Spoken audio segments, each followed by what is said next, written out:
नमस्कार. जी के न्यूज मराठीमध्ये आपलं सर्वांचं स्वागत.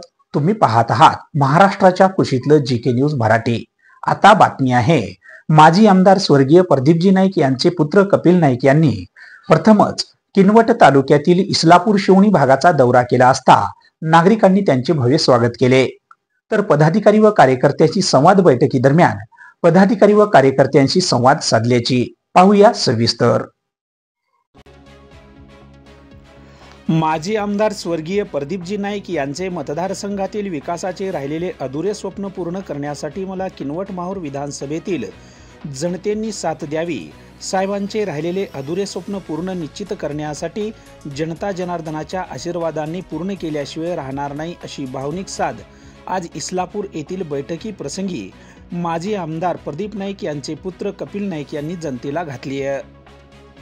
15 जून रविवार रोजी इस्लापूर दौऱ्यावर माजी आमदार प्रदीप नाईक यांचे पुत्र कपिल नाईक यांनी इस्लापूर शिवणी परिसरात भेट दिली असून या भेटीत इस्लापूर सर्कलच्या राष्ट्रवादी काँग्रेस पक्षाच्या कार्यकर्त्यांच्या वतीने शाही सांस्कृतिक सभागृहात बैठकीचे आयोजन करण्यात आले होते. सर्वप्रथम रयतेचे राज्य छत्रपती शिवाजी महाराज बंजारा समाजाचे आराध्य दैवत सद्गुरू श्री सेवालाल महाराज यांच्या मुख्य चौकातील प्रतिमेचे कपिल नाईक यांच्या हस्ते पूजन करून कार्यक्रमाला सुरुवात करण्यात आली आहे. त्यानंतर अहमदाबाद येथील विमान दुर्घटनेत मृत्यू पावलेल्यांना श्रद्धांजली अर्पण करण्यात आली आहे. इस्लापूर कृषी उत्पन्न बाजार समितीचे सभापती शिवाजी घोगरे पाटील, शिवराम जाधव, रामराव जाधव यांच्या हस्ते कपिल नाईक यांचा सत्कार करण्यात आला. यावेळी बैठकी प्रसंगी उपस्थित कार्यकर्त्यांना मार्गदर्शन करताना माजी आमदार यांचे पुत्र कपिल नाईक यांनी स्वर्गीय प्रदीपजी नाईक यांनी या किनवट माहूर विधानसभेतील वाडी, तांडे, गुडा यासह विविध गावात त्यांच्या आमदारकीच्या कालखंडामध्ये अनेक विकासाची कामे केली असून त्यांची विकासासंदर्भात राहिलेले अधुरे स्वप्न पूर्ण करण्यासाठी आपण सर्वांनी मला साथ द्यावी. नाईक साहेबाप्रमाणेच माझ्या घरांची दारे आजही 24 तास सर्व समाज बांधवांसाठी नेहमी खुले असून मी गोरगरीब दीनदुबळे लोकांच्या हक्कासाठी, न्यायासाठी या मतदारसंघामध्ये नेहमी लढत राहणार असे बोलताना त्यांनी म्हटले आहे. 1 जानेवारीला साहेब वारल्यानंतर मी मानसिक तणावामध्ये गेलो होतो आणि 100 दिवस मी एक हिलिंग सेंटर मध्ये राहून आपला उपचार करून आता 7 दिवस पूर्वी आलो आणि आज मतदारसंघ मध्ये माझा प्रवेश झाला. तर आता मी निवडणुकीबद्दल काय बोलू शकत नाही. फक्त माझी आणि साहेबावर प्रेम करणारी जी जनता आहे, या येणाऱ्या 1.5 महिन्यामध्ये प्रत्येक गाव, खेडी, वाडी सगळ्या आपल्या मतदारसंघातले गोरगरीब जनतेला भेट देऊन त्यांची विचारपूस करून आणि सर्व कार्यकर्त्यांना संघटित करून तो माझा कार्य राहील.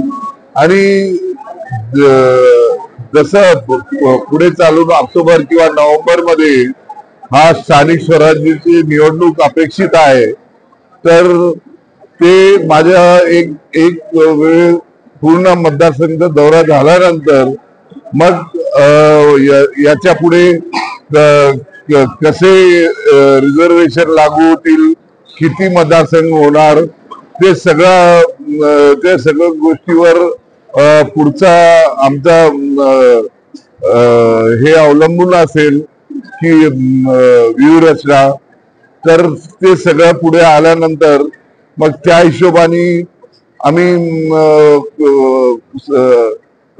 जनतेमधून जे जनता ज्या उमेदवारांना जास्त पसंती देतील तसे आणि गोरगरीब जनतेला खरोखर काम करणारा, एकनिष्ठ राहणारा आणि काठीबद्ध राहणारा, वचनबद्ध राहणारा तसे माणसाला आम्ही पुढे करू. या कार्यक्रमास परिसरातील कार्यकर्ते मोठ्या प्रमाणावर उपस्थित होते. या कार्यक्रमाचे सूत्रसंचालन व आभार पत्रकार ईश्वर जाधव यांनी मानले. ब्युरो रिपोर्ट, जी के न्यूज, किनवट, नांदेड.